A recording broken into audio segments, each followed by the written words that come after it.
Unlock your creativity with Overlay Video. The Overlay Video tool seamlessly adds videos into your projects.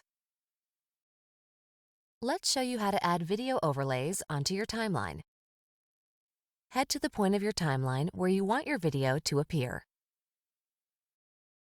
Click Tools, then Overlay, and then Video. A screen will appear with a message, "Where is your video coming from?"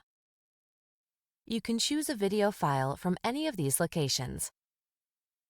My Recordings allows you to choose an existing recording you've created.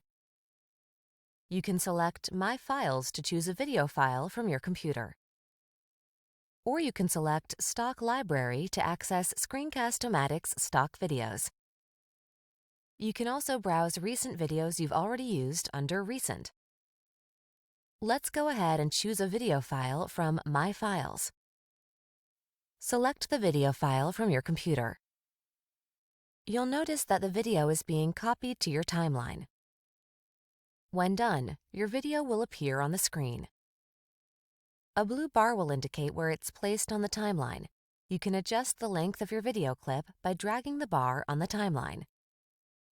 To adjust the size of your overlay, drag the corners or sides of the video.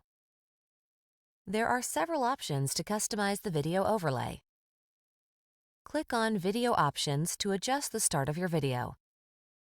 You can use the slider to adjust the start time. You can adjust the style of your video by clicking here. Easily customize the shape of the video or add a shadow. You can add transitions by clicking on In or Out. You can choose to have a fade or pop transition. Choose None if you prefer not to have a transition. Once you are done customizing your overlay, you can play and preview your video. If you are satisfied with your video overlay, click OK to add it to your timeline. If you want to edit this overlay, click on the icon to make edits.